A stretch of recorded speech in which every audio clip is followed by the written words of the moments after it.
The Free Palestine movement in Colombo and their controversial display of Hezbollah and Hamas banners. The Free Palestine movement in Sri Lanka has recently sparked threats and risk to our country, with their group's public display of terror banners in Colombo commemorating Hamas and Hezbollah, who are renowned international terror organizations. They should not be allowed to engage in any such activism in support of international terrorists, like Hassan Nasrallah, head of terror organization Hezbollah, and Khalid Mashal, head of terror organization Hamas. Both these terrorists were notorious murderers who had international warrants and bounties offered for their arrests, as they had perpetrated and masterminded many acts of terrorism globally.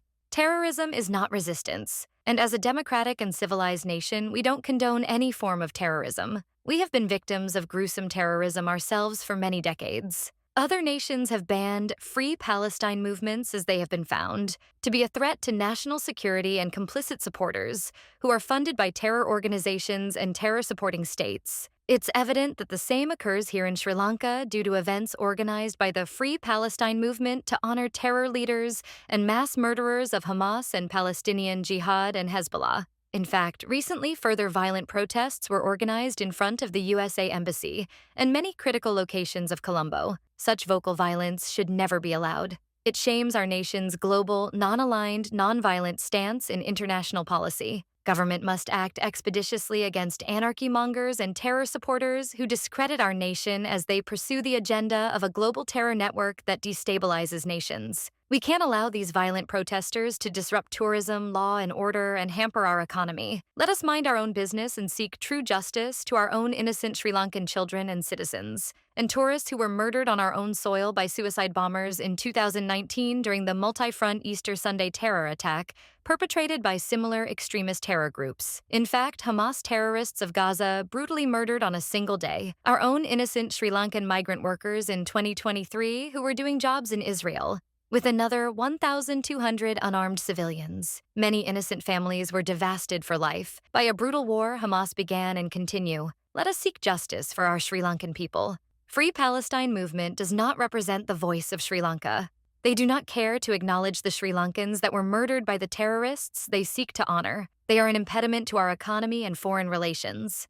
Sri Lanka must pragmatically implement the non-aligned policy, as we have a high-earning Sri Lankan migrant worker community in Israel. Sri Lankans who work in Arab nations are paid a meager salary of $200 to $300 in Arab countries.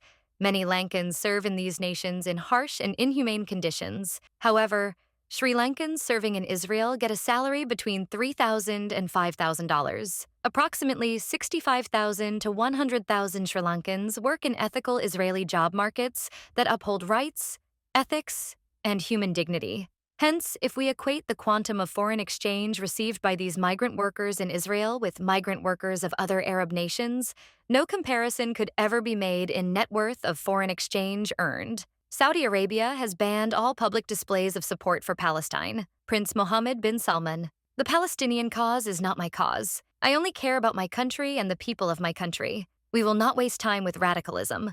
We will modernize rapidly. If such is the stance of Islamic nations, why do we put to jeopardy our struggling Sri Lankan economy and society? Government of Sri Lanka. We look to your far-sighted leadership in this regard. Don't allow any global terror-supporting organization to sabotage our economy and diplomatic alliances. Don't allow any group to rob our nation of the much-needed foreign exchange.